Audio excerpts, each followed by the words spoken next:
Πάμε να δούμε τώρα έναν ξεχωριστό Κύπριο, τον Βλαδίμηρο Τζιορτζή, ο οποίος διαπρέπει στην φόρμουλα. Να δούμε τι μας είπε για τα όνειρα της φιλοδοξίας του, αλλά και για μια συνάντηση που είχε με τον Βλάντιμιρ Πούτιν.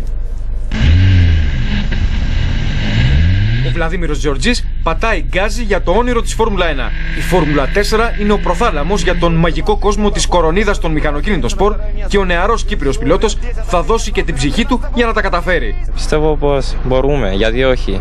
Πρέπει να το πιστέψουμε ότι η Κύπρος και η Ελλάδα μπορούν να βγάλουν οδηγούς. Και δυστυχώς οι αθλητές αυτών των δύο χωρών, υπάρχουν μεγάλοι αθλητές, αλλά δεν υπάρχει στήριξη. Ο Βλαδίμηρος Τζιορτζής ανήκει σε μια ελίτ αθλητών που μπαίνουν μέσα στο κόκπιτ ενός μονοθεσίου και δαμάζουν το θηρίο που λέγεται Φόρμουλα. Για να γίνει αυτό όμως χρειάζονται μεγάλες θυσίες. Κάθε μέρα γυμναστική στο Σάνα Χιλτόνια του Χίλτον Πάρκ, πολεμικές τέχνες, ποδηλασία. Την περασμένη εβδομάδα ξεκίνησα και μαθήματα γιόγκα, άρα είναι πολλές οι θυσίες και ταυτόχρονα με το κολέγιο, οι εξετάσεις μου. Πιστεύω πως όλα πάνε καλά, τα έχω όλα σε σειρά. Είναι ο Μίκα Σάλο, ο οποίος οδηγός της Φόρμουλα 1, που είναι κοντά του, τον βλέπει τον Βλαδίμηρο, τον παρακολουθά. Υπολογίζει τον Βλαδίμηρο για πολλά πιο ψηλά πράγματα. Στο Σότσι, ο Τζιορτζής συνάντησε τον Βλάντιμιρ Πούτιν και δηλώνει εντυπωσιασμένος από την γνωριμία με τον Ρώσο ηγέτη. Είναι απλός. Είναι χαμηλών τόνων.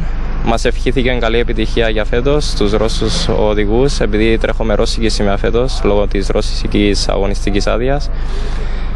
Αλλά είναι απλός, είναι αυτό που με κάνει εντύπωση. Το επόμενο ραντεβού του Κύπριου πιλότου είναι οι αγώνες στην Ολλανδία, όπου θα προσπαθήσει για το καλύτερο δυνατό πλασάρισμα.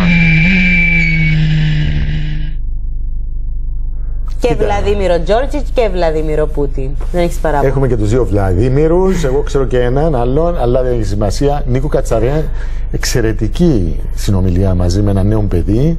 Και πρέπει να βρούμε τον τρόπο. Και πολλά υποσχόμενο. Και πολλά υποσχόμενο θα φτάσει μέχρι Φόρμουλα 1. Είναι πολλοί οι παράγοντες που οδηγούν εκεί. Δεν μπορούμε να τους αναλύσουμε τώρα. Και σπόνσορες. Χρειάζεται βασικά πολλοί σπόνσορες να τον ανακαλύψουν οι άνθρωποι της ΦΙΑ. Και γιατί όχι τόπο και ο ίδιος. Έχει πολύ ταλέντο ο Κύπριος και Έλληνας οδηγός, μπορεί να φτάσει ψηλά.